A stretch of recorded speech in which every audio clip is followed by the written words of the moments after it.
ஓம் சாந்தி. 12/9/2024 இன்றைய முரளியின் முக்கிய சாரம்.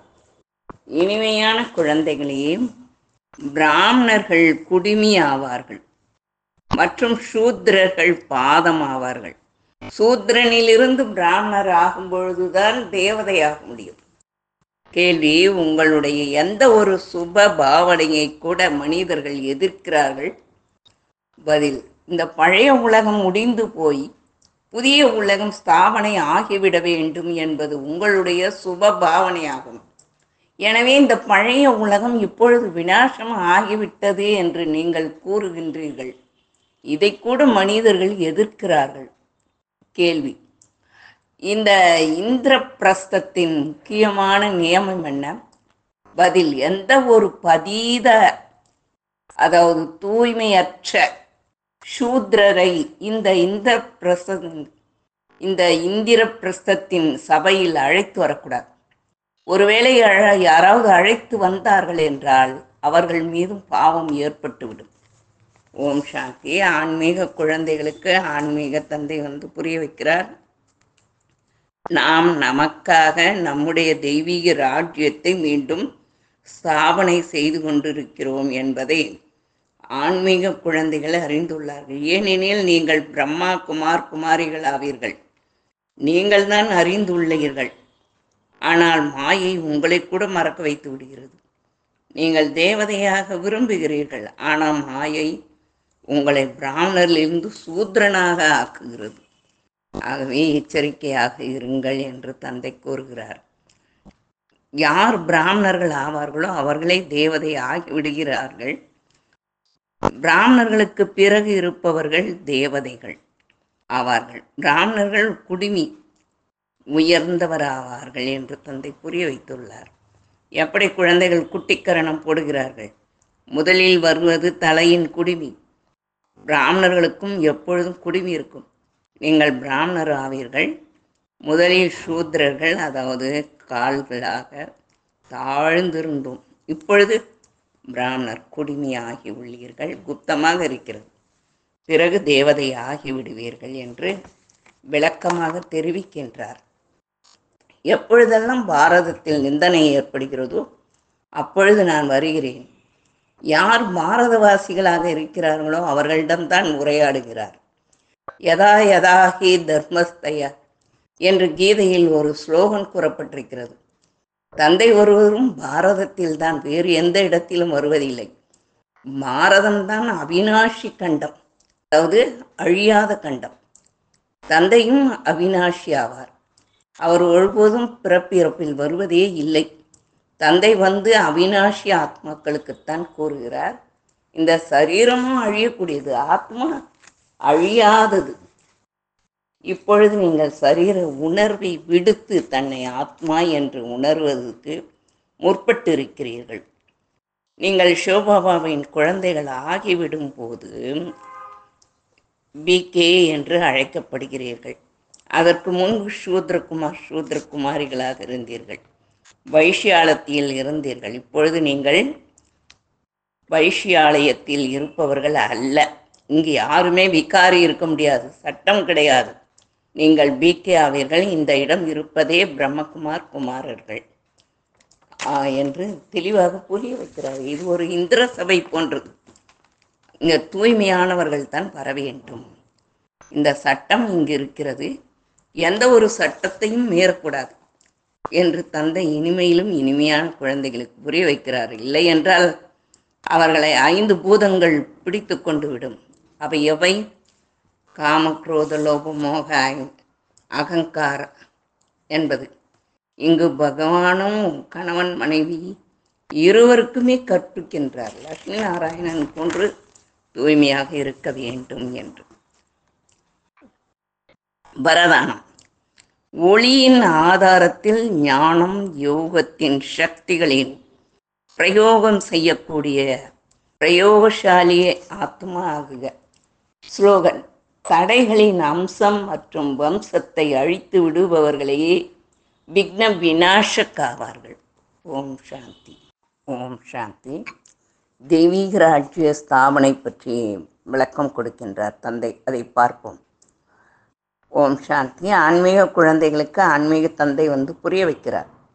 நாம் நமக்காக நம்முடைய தெய்வீக ராஜ்யத்தை மீண்டும் ஸ்தாபனை செய்து கொண்டிருக்கிறோம் என்பதை ஆன்மீக குழந்தைகள் அறிந்துள்ளார்கள். ஏனென்றால் நீங்கள் பிரம்மகுமார் குமாரிகளாவீர்கள். நீங்கள் தான் அறிந்துள்ளீர்கள். ஆனால் மாயை உங்களை கூட மறக்க வைத்து விடுகிறது. நீங்கள் தேவதையாக விரும்புகிறீர்கள். ஆனால் மாயை உங்களை பிராமணனிலிருந்து சூத்திரராக ஆக்கிவிடுகிறது. சிவபாபாவை நினைவு செய்யாமல் இருக்கும் பொழுது பிராமணர் சூத்திரராக ஆகிவிடுகிறார். நாம் நமது ராஜ்யத்தை ஸ்தாபனை செய்து கொண்டிருக்கிறோம் என்பது குழந்தைகளாய உங்களுக்கு நன்றாக தெரியும்.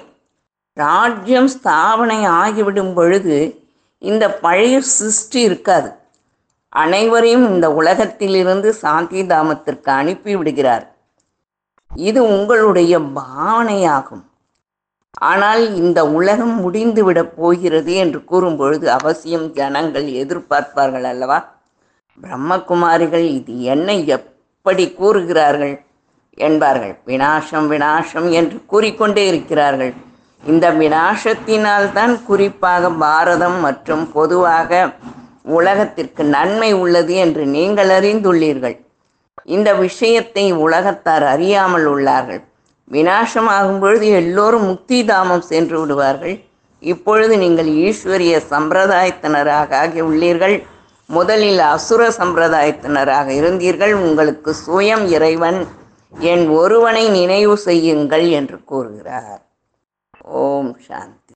ஓம் சாந்தி. இன்று இந்திர சபை என்ற தலைப்பில் தந்தை முக்கியமான விஷயத்தை கூறுகிறார். கேள்வி கேட்கிறார், இந்த இந்திர பிரஸ்தத்தின் முக்கியமான நியமம் என்ன என்று. பதில் அவரே கூறுகிறார், எந்த ஒரு பதீதமான சூத்ரரை இந்த இந்திரபிரஸ்தத்தின் சபையில் அழைத்து வரக்கூடாது. ஒருவேளை யாராவது அழைத்து வந்தார்கள் என்றால் அவர்கள் மீதும் பாவம் ஏற்பட்டுவிடும். நீங்கள் சிவபாபாவின் குழந்தைகள் ஆகிவிடும் பொழுது பிகே என்று அழைக்கப்படுகிறீர்கள். அதற்கு முன்பு சூத்ரகுமார் சூத்ரகுமாரிகளாக இருந்தீர்கள். வைஷ்யாலத்தில் இருந்தீர்கள். இப்பொழுது நீங்கள் வைஷ்யாலத்தில் இருப்பவர்கள் அல்ல. இங்கு யாருமே விகாரி இருக்க முடியாது. சட்டம் கிடையாது. நீங்கள் பிகே ஆவீர்கள். இந்த இடம் இருப்பதே பிரம்மகுமாரர் குமாரிகள் தான். அதீதமாக விகாரத்தில் செல்பவர்களுக்குத்தான் சூத்ரர் என்று கூறப்படுகிறது என்பதை புரிந்து கொள்ளாத மிகவும் அறியாத குழந்தைகள் கூட ஒரு சிலர் இருக்கிறார்கள். சூத்ரர்களுக்கு இங்கு இருப்பதற்கான சட்டம் கிடையாது. அவர்கள் இங்கு வர முடியாது. இந்திர சபையின் விஷயம் ஆகும் அல்லவா? ஞான மழை பொழிந்து கொண்டிருக்கும் இதுதான் இந்திர சபையாகும். ஏதோ ஒரு பிகே தூய்மையற்றவரை ஒழித்து வைத்து சபையில் உட்கார வைத்தார். கல்லாகிவிடு என்று இருவருக்கும் சபம் கிடைத்துவிட்டது. உண்மையிலும் உண்மையான இந்திர பிரஸ்தம் இது ஆகும் அல்லவா? இது ஒன்றும் சூத்ரகுமார் குமாரிகள் சத்சங்கம் கிடையாது. தேவதைகள் பவித்திரமாக இருப்பார்கள். சூத்ரர்கள் பதீதமற்றவர்களாக இருப்பார்கள். பதீதர்களை தந்தை பாவன தேவதையாக்குகிறார். இப்பொழுது நீங்கள் பதீத நிலையிலிருந்து பாவனமாக ஆகி கொண்டிருக்கிறீர்கள். எனவே இது இந்திர சபை ஆகியது. கேட்காமல் யாராவது விகாரியை கூட்டி வருகிறார்கள் என்றால் தண்டனை கிடைத்து விடுகிறது. கல்புத்தி ஆகிவிடுகிறார்கள். இங்கு தங்க புத்தியாக ஆகி கொண்டிருக்கிறீர்கள் அல்லவா? எனவே யார் அவர்களை அழைத்து வருகிறார்களோ அவர்களுக்கும் சாபம் கிடைத்து விடுகிறது. நீங்கள் விகாரிகளை மறைத்து ஏன் கூட்டி வந்தீர்கள்? இந்திரனிடம் கேட்கக்கூட இல்லை. எனவே எவ்வளவு தண்டனை கிடைக்கிறது? இவை மறைமுகமான விஷயங்களாகும். இப்பொழுது நீங்கள் தேவதையாகி கொண்டிருக்கிறீர்கள். மிகவுமே கடுமையான சட்டங்கள் உள்ளன. நிலையே விழுந்து விடுகிறது. ஒரே அடியாக கல்புத்தி ஆகி விடுகிறார்கள். இருப்பதே கல்புத்தியாக, தங்க புத்தி ஆவதற்காகத்தானே இங்கு வருகிறீர்கள். இந்த மறைமுகமான விஷயங்களை குழந்தைகளாக நீங்கள் புரிந்து கொள்ள முடியும். இங்கு பிகேக்கள் இருக்கிறார்கள். அவர்களை தேவதை, அதாவது கல் புத்தியிலிருந்து தங்க புத்தியாக ஆக்கி கொண்டிருக்கிறார் சிவபாபா. ஓம் சாந்தி.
நாடு